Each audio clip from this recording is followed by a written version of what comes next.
ओम साईं राम, जय साईं राम। 18 जनवरी 1912 की बात है। आज बहुत कुछ लिखने के लिए है। मैं सुबह जल्दी उठ गया, प्रार्थना की और ऐसा पाकर कि सुबह होने में अभी 1 घंटा बाकी है, मैं लेट गया और सूर्योदय देखने के समय पर उठ गया। मैं, उपासनी बापू साहेब जोग और भीष्म ने परमामृत पढ़ी।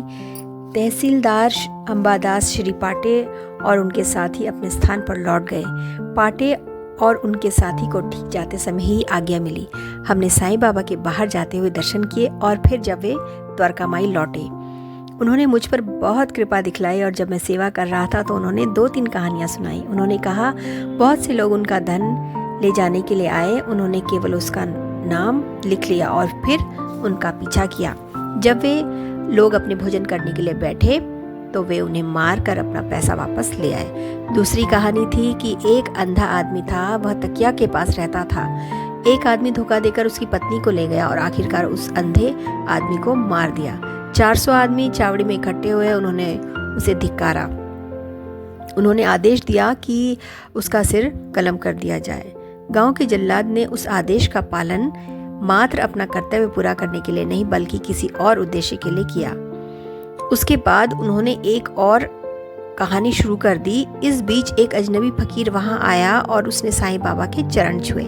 साईं बाबा बहुत क्रोधित हुए, बल्कि उन्होंने ऐसा दिखलाया कि वे क्रोधित हैं और उस फकीर को झंझोड़ा, जिसने बिना अपना संतुलन खोए बहुत स्थिरता और लगन दिखलाई। आखिरकार वह बाहर चला गया और बाहर आंगन की दीवार के पास खड़ा हो गया।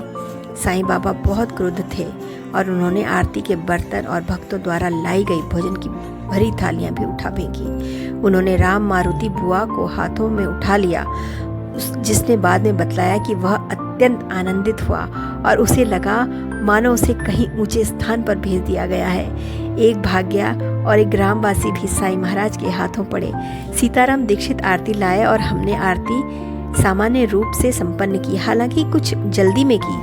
मार्तंड, जो महालसापति के पुत्र हैं, उन्होंने बड़ी सूझबूझ दिखलाई और ऐसा संकेत करके गड़बड़ी रोका कि आरती जब शुरू हुई है तब भी खत्म होनी चाहिए।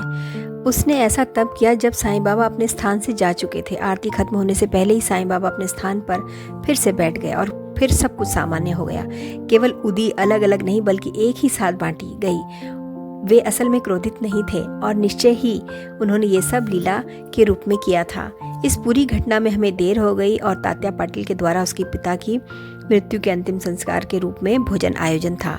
इसीलिए हमने शाम 4:30 बजे तक भोजन नहीं किया। शायद इससे भी ज़्यादा देर हो चुकी थी, क्योंकि उसके बाद कुछ भी करने के लिए समय नहीं था और हम साईं महाराज के सैर पर निकलते हुए उनके दर्शन करने के लिए गए।